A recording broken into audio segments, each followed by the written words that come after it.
ಅದರಲ್ಲಿ ಮೂಡಾದಲ್ಲಿ ಏನು ಭ್ರಷ್ಟಾಚಾರ ಇದೆ? ನೀವು ಪ್ರೈಮ್ ಆಫೀಸ್ ಏನಿದೆ ಹೇಳಿ, ನೀವೇ ಹೇಳ್ಬಿಡಿ. ನಾ ಇಷ್ಟೊತ್ತನೆಲ್ಲ ಹೇಳಿದಲ್ಲ ನಿಮಗೆ. 3 ಎಕರೆ 16 ಗುಂಟಿ ಕಾನೂನು ಬಾಹಿರವಾಗಿ ಮೂಡ ಅವರಿದ್ದಾಗ ಕೊಟ್ಟು ಬಿಜೆಪಿ ಇದ್ದಾಗನೇ ಕಾನೂನು ಬಾಹಿರವಾಗಿ ತಗೋತಾರೆ. ನಿಮ್ಮದೇ ಜಮೀನು ತಗೊಳ್ಳಿ 3 ಎಕರೆ 16 ಗುಂಟೆ. ನಾವು ಭೂ ಸ್ವಾಧೀನ ಮಾಡ್ಕೋಬೇಕಲ್ಲ, ಪರಿಹಾರ ಕೊಡಬೇಕಲ್ಲ, ಅವರೇ ಹೇಳ್ಕೊಡ್ತಾರೆ. ಆಮ್ಯಾಗ ತಗೋಬೇಕಲ್ಲ. ಭೂ ಸ್ವಾಧೀನ ಮಾಡ್ಕೊಂಡಿಲ್ಲ, ಪರಿಹಾರ ಕೊಟ್ಟಿಲ್ಲ, ಗೈಡ್ ಕಾನೂನಾಗಿ ತಗೊಂಡು ಇಲ್ಲಿಗೆಲ್ಲ ತಗೊಂಡು ಅಭಿವೃದ್ಧಿ ಪಡಿಸಿ ಮಾರಾಟ ಮಾಡಿದ್ರಿ. ಇದ್ರಾಗ ಸಿದ್ದರಾಮಯ್ಯ ಇರೋದು ಏನು ತಪ್ಪಿದೆ? ಕಾನೂನು ಅಡಿಯಲ್ಲಿ ಬಿಜೆಪಿ ಸರ್ಕಾರ ಇದ್ದಾಗ ಉಳಿದವ್ರಿಗೆಲ್ಲರಿಗೂ ಕೊಡುವಂಗೆ ಒಂದು ದಿವಸ 50% ಸೈಟ್ಸ್ ಅಂದರೆ ಕೊಟ್ಟಿದ್ದೀರಿ. ತಪ್ಪು ಮಾಡಿದ ಮೂಡ. ಆ ಮೂಡದಲ್ಲಿ ಯಾರಿದ್ರು? ರಾಮದಾಸ್ ಇದ್ರು, ಬಿಜೆಪಿಯವರು. ಮೂಡ ಅಧ್ಯಕ್ಷ ಬಿಜೆಪಿಯವರು. ನಮ್ಮಿಂದ ತಪ್ಪಾಗಿದೆ ಅಂತ ಒಪ್ಕೋತಾರೆ ಅವರು.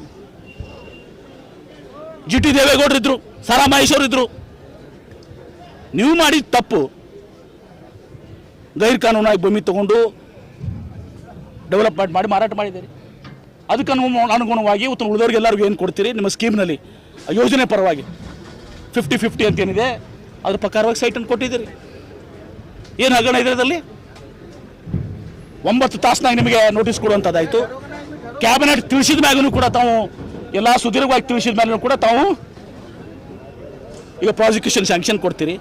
ಕುಮಾರಸ್ವಾಮಿ ಅವ್ರ ಮೇಲೆ ಪ್ರಾಥಮಿಕ ತನಿಖೆ ಆಗಿ ಇವತ್ತು ಸಹ 9 ತಿಂಗಳಿಂದ ನಿಮ್ಮ ಮುಂದೆದಲ್ಲ, ರಾಜ್ಯಪಾಲರ ಮುಂದೆ ಶಶಿಕಲಾ ಜೊಲ್ಲೆದಿದೆ, ಮುರುಗೇಶ್ ನಿರಾಣಿದಿದೆ, ಯಾರು ನಮ್ಮ ಜನಾರ್ದನ್ ರೆಡ್ಡಿದಿದೆ.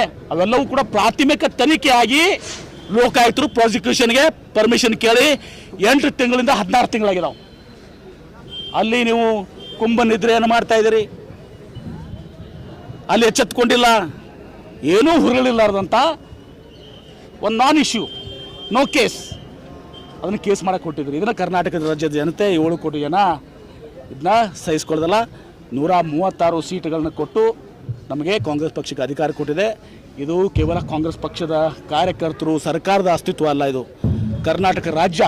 ಇದನ್ನು ಒಯ್ದು ನೀವೇನು ವೆಸ್ಟ್ ಬೆಂಗಾಲ್ ಮಾಡ್ಬೇಕಂತಿದ್ದೀರಿ, ಜಾರ್ಖಂಡ್ ಮಾಡ್ಬೇಕಂತಿದ್ದೀರಿ, ಡೆಲ್ಲಿ ಲೆಫ್ಟಿನೆಂಟ್ ಗವರ್ನರ್ನ ಉಪೇಕ್ಷಿಸಿ ಹೇಗೆ ಮಾಡ್ಬೇಕಂತಿದ್ದೀರಿ, ತಮಿಳ್ನಾಡು ಮಾಡ್ಬೇಕಂತಿದ್ದೀರಿ. ಇದು ಕರ್ನಾಟಕದಲ್ಲಿ ನಡೆಯೋದಿಲ್ಲ. ಪ್ರಧಾನಮಂತ್ರಿಗಳೇ, ಮೋದಿಯವರೇ, ಅಮಿತ್ ಶಾ ಅವರೇ, ಇದು ನಡೆಯೋದಿಲ್ಲ. ಗವರ್ನರ್ ಇದು ನಡೆಯೋದಿಲ್ಲ. ಕಾನೂನು ಹೋರಾಟನೂ ಮಾಡ್ತೀವಿ ನಾವು. ಇದನ್ನು 7 ಕೋಟಿ ಜನರ ಒಂದು ಬೆಂಬಲ ಸಿದ್ದರಾಮಯ್ಯ ಜನ ಆಂದೋಲನ ಕೂಡ ಇವತ್ತು ಪ್ರತಿ ಗ್ರಾಮಕ್ಕೂ ಇವತ್ತು ನಾವು ಹೋಗ್ತೀವಿ.